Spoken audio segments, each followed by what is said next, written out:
Hi there, this is Crystal, and today I'm creating another 12 by 12 layout using the amazing new cut files from scrapbook.com. This is the Color Me Happy cut file, and there are actually I want to say 15 different cut files in this set. So you pay for the one set and you get cut files in a multitude of sizes and all the way down to 3 by 4, traveler's notebook, card panels, and 12 by 12, which is what I'm working with today. So a really big bang for your buck on these cut files. I could not recommend them more.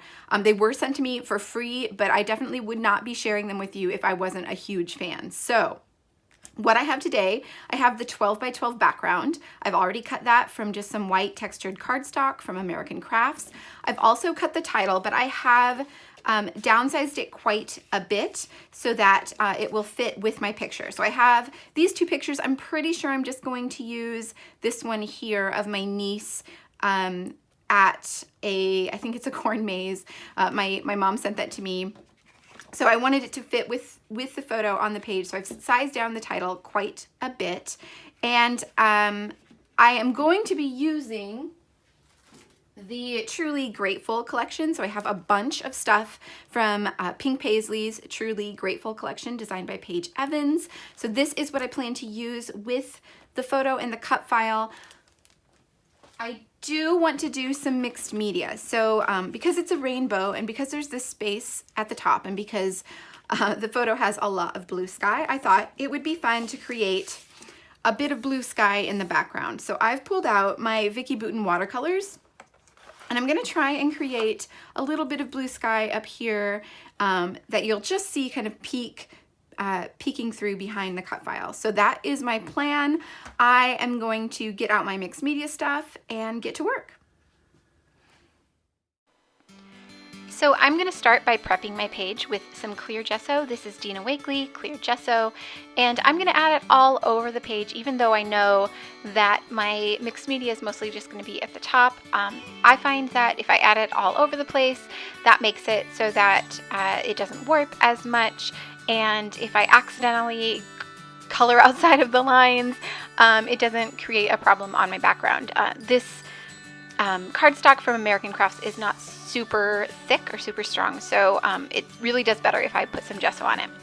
So I've done that, I've set it aside to dry, and right now I'm testing out some colors. So I grabbed just a mixed media notebook and my watercolors and a little palette and some water, and I'm just testing out the blues that are in this set to figure out which ones are going to work best on my page. So I grabbed my photo and I'm mixing the two top ones to get a color in between there that kind of matches the sky. That's what I'm trying to do. I'm trying to match the sky in my photo. So I'm happy with that, and my background is dry, so I can bring that back over, and I'm going to trace around the top of the rainbow cut file. That's going to just let me know where my mixed media needs to be. So this is as good a time as any to tell you that I don't end up using this background. You may have noticed in the close-up shots at the beginning that there is no mixed media on the background. So I am going to basically create this entire layout with the mixed media background and then change my mind at the end. But you will see that in a few minutes as it happens. Right now I am just adding some of this watercolor to the page. So I'm using mostly the mixture of those two, the first two that I really liked, but then I'm also adding in some variation because you don't want it to look too flat. So to make it be a little bit more interesting, it's best to try and mix more than one tone into your backgrounds or into your watercolor.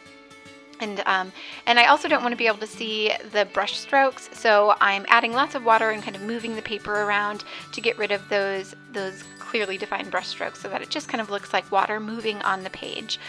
So I do that, and I'm happy with the way that looks. But then I remembered that the cut file actually has a border around it, so you're going to be able to see this page all around the edge of the cut file. So I decided to go ahead and add a little bit of watercolor to the edge of the sides and the bottom, just so that it looks cohesive and it looks like one continuous page. So I've set that aside to dry, and while that is drying, I'm going to back this cut file. So I have lots of papers from the Truly Grateful collection, and I have the 6x8 pad. So I'm just going through all the papers, starting with the scraps that I have because I've created quite a few layouts already with this with this collection, so I have quite a few scraps, and I thought this would be a great way to use some of those up. So I've started with those and the 6x8 papers. Obviously, some of those stripes are going to be way too big for a 6x8, but I'll show you in a little bit how I make that work. So I'm just going to play around, and I spend quite a bit of time playing around with all these patterns and colors, trying to figure out what order I want to use on my background. So it's not going to be a traditional rainbow color. It's not going to be Roy G. Biv, partly because all of those colors aren't in this collection. There isn't really a yellow paper. I think maybe there might be every other color. There's not really a red. There's kind of that orangey red, but that's not going to work for this layout. So I am just trying to find a combination that I like.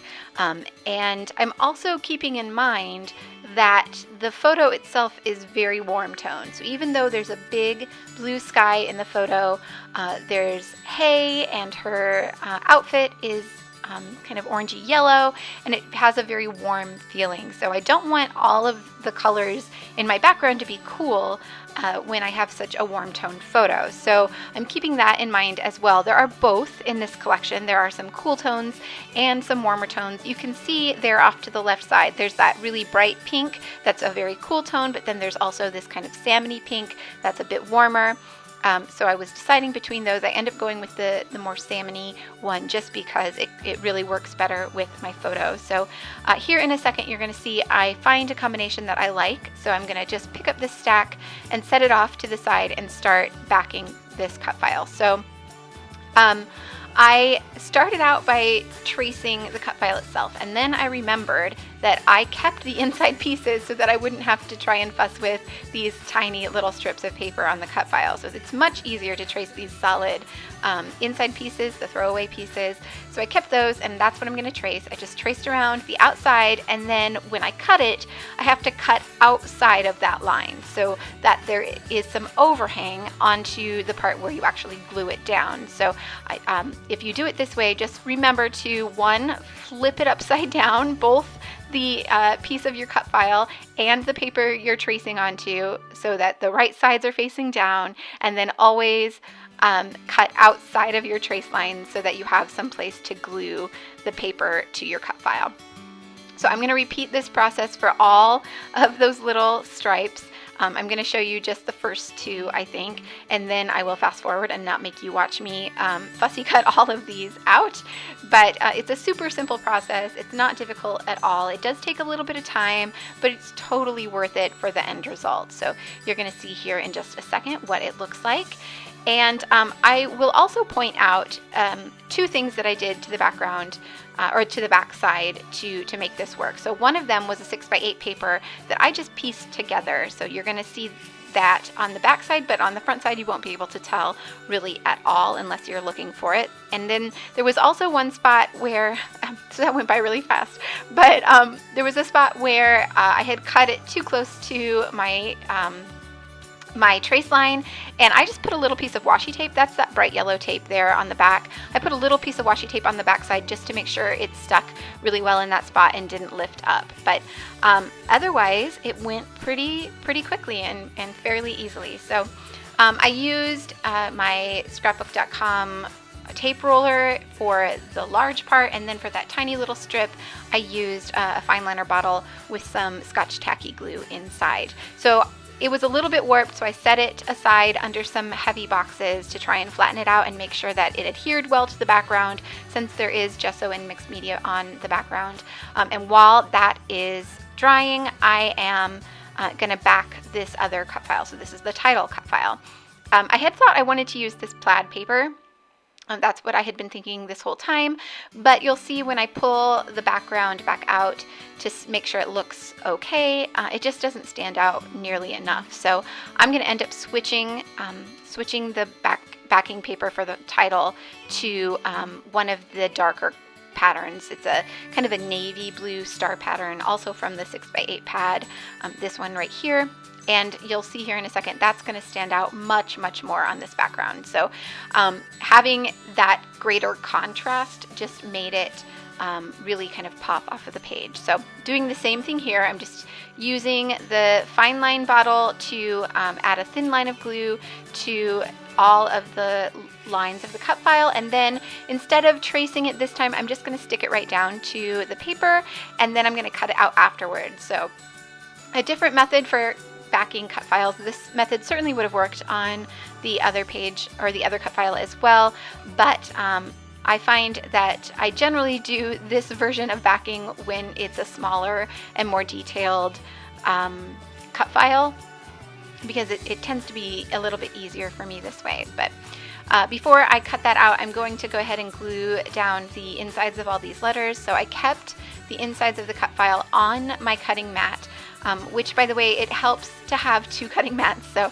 I had cut the larger cut file on one mat and kept those inside pieces stuck to that mat so I would keep them all straight and not mix them up. And then I did the same thing on this separate mat with the smaller title. So it helped a lot to have two mats to play with. And I'm just laying down those inside pieces and then placing the part that stays on the page with some glue on the back of it, and then peeling up that inside piece. And there it is. There is my cut file. So now I can take some scissors, and I'm just using some fine point precision tip scissors. It's really best to use some kind of precision tip scissors for small cut files like this.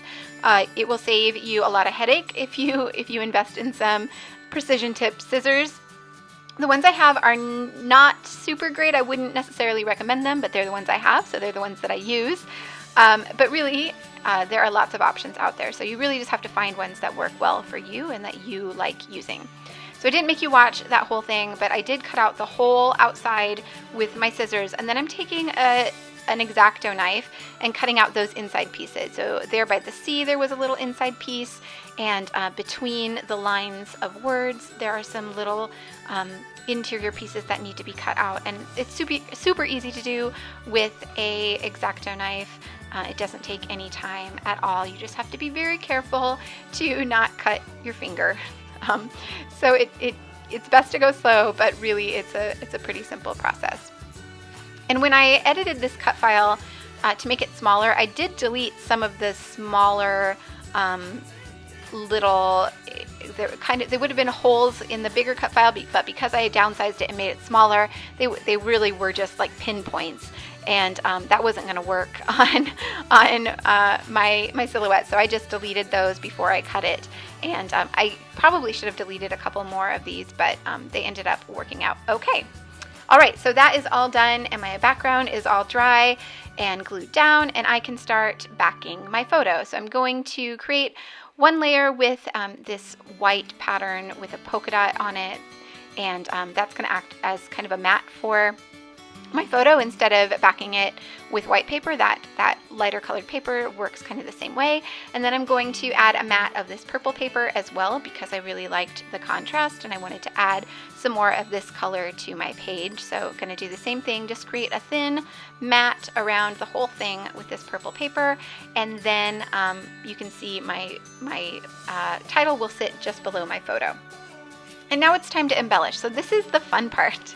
And it actually didn't take me long at all. It just kind of fell into place, which is such a relief when that happens. It doesn't always happen. Sometimes I struggle a bit getting the embellishments just right, but this one just worked. So I know that I want my title to sit over the top of the bottom of my photo, because my niece is actually sitting on kind of like a tube. It looks black in the photo. There's hay all around her, but she's actually sitting on it looks like a culvert almost. But I don't want you to be able to see that on the finished page. So I edited it out as much as I could when I printed the photo, but you can still see it a little bit. So I'm just going to overlap my title and cover that up that way. And then you can see I've pulled out 2 flower clusters. These are from the Floral Ephemera pack from Truly Grateful, and they work perfectly on either side or either corner of my photo. I've also pulled out a little banner from the die cut ephemera and a couple individual leaves from the floral pack as well. And then I have a little banner at the bottom that says "Hello Sunshine." And I'm going to add that to the bottom of my title. And then I decided I needed some butterflies, so I pulled out the sticker sheet. This is a 6x12 sticker sheet, and there were 2 butterflies on there, so that was perfect. I added one on either side of my photo at the top of the page. And now it's really time for the finishing touches. But before I do that, none of this is glued down yet. So I need to make sure I glue down my photo and get it in the spot I want it, along with my title and the embellishments that I have there, since I really like the way it's looking and I want to keep it that way. I'm going to go ahead and add some adhesive and glue those in place. So I'm using some Sticky Thumb foam dots. These are from American Crafts. And I'm adding those to the back of my title.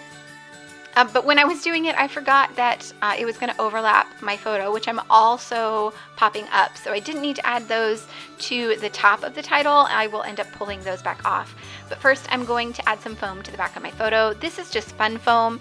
It's not as thick as the American Crafts dots.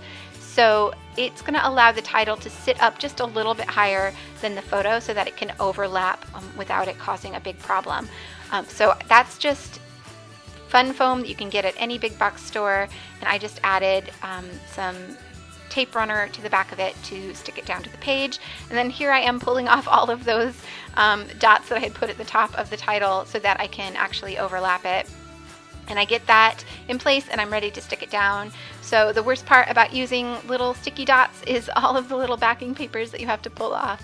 But it wasn't too much of a pain, and I was able to get them off and get that title stuck down. So once those 2 are in place, I can start adding all the embellishments back where I had them. So I'm going to add foam dots to these flower clusters as well, but only to one side. So I'm going to add just flat adhesive to the side that tucks behind my title, and then pop up the other end of the cluster with some foam dots. That'll add some movement and dimension to the side of the page. And then I'm tucking in those individual leaves just straight down to the page. I'm not adding any foam behind those. I will add some foam behind this banner, and I did actually remember to only add adhesive to the bottom so that I could overlap it with the bottom of my title. So again, using those Sticky Thumb dots to make it the same level on the page as the title itself. And then I can do the same thing to this top cluster. So I'm going to add some adhesive dots, foam dots, to the top of the cut file, or to the top of the flower cluster.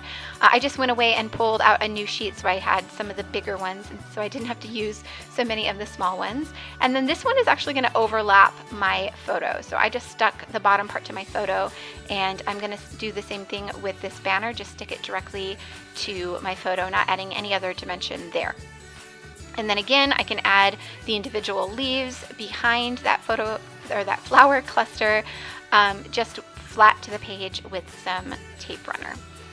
So now it's really, like I said, down to finishing touches. So I am going to grab some of the little bits.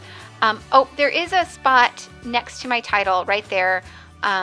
There's like a little blank space where the cut file and the flower cluster where they meet, and they didn't quite fit together perfectly, so I want to tuck a little flower in there just so that it doesn't look like there's a hole there. I don't want that little gaping space, so I just picked out an individual flower from the Floral Ephemera from Truly Grateful, and I'm just going to kind of tuck it in there behind the cut file on top of that flower cluster and fill in that space.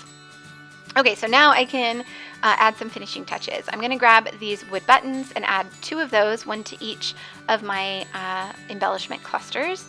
And I'm also going to use some of the enamel hearts from this pack right here. I just grabbed one I had already opened instead of opening that new one. They're little enamel hearts in the pack that comes with some sequins and some wood pieces as well. So I really love those. They're super cute, they're super tiny, and they're the perfect little embellishment. So I'm just sprinkling those kind of all over the page. I think I added 3 in each cluster just for some kind of symmetry, but really they could just go all over the page. And then I also felt like my butterflies were just kind of floating out there without anything by them, and they needed some friends. So I'm going to grab some of the little tiny dots that are on this puffy thicker set and add 3 of those to each of the butterflies so that they are their own little cluster.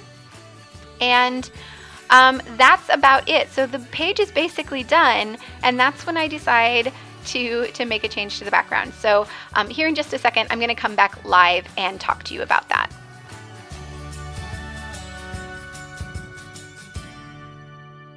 Okay, so I've done something a bit crazy, and I've decided to pull it off of the mixed media background that I created. It was just looking way too busy for me. My eye needed some place to rest, and that wasn't happening on this very busy page. So I've pulled it very carefully off of this backing. I wasn't able to save the border around the top, but I think that that's just fine for what I've done. So I've just cut it off at the edges and pulled it off the back.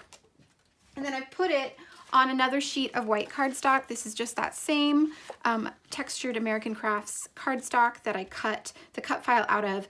And I trimmed 1/2 inch off of 2 sides. So this is actually not 12 by 12, which means I need to put it on another sheet of paper. So I've also pulled off some of the embellishments that were overlapping so that I could save those and put those back on once I have this whole thing on another sheet of paper. So that's what I'm going to do now. I'm going to go through the 12 by 12 papers that I have and find one to use as a border. Okay, so I'm pulling the papers back out now, just the 12 by 12 sheets, since I need something that's 12 by 12 that can go around the whole background. So I thought about this one that's kind of shades of pink and purple. I like the pink. It is a photo of my niece, so I thought pink worked well. I also thought about using blue, but I end up going with, it's a sheet of grid paper that's in shades of pink. The other side is that chevron that you can see at the very top there on the branding strip. But I have more than one sheet of this, so I don't mind using the B side for a background. I am going to gut it though, because I really love this grid and I'd like to use it in a traveler's notebook page, and that inside piece will be perfect for adding to a traveler's notebook. So I gutted it, and now I can adhere the whole thing down, just adding adhesive to the very edge so that I can lay it down. And because it's a grid paper, it was super easy to line up. I just had to line it up with the lines on the grid, and it was easy to get straight. And then I can add back my other embellishments. So I have those 2 butterfly stickers and the little dots that I had added before, although one disappeared somehow. I don't know where it went, but I have to pull a new one off of the thicker sheet because it's gone. I don't know what happened to it. It was there. I saw it in the video, and now it's gone. But here's the finished layout. I have to say I'm much happier with it without the mixed media background. And sometimes that happens, and you just have to go with your gut and go with what works for you. You definitely want to have an end product that you're happy with. So thank you so much for watching, and I will see you all back here soon.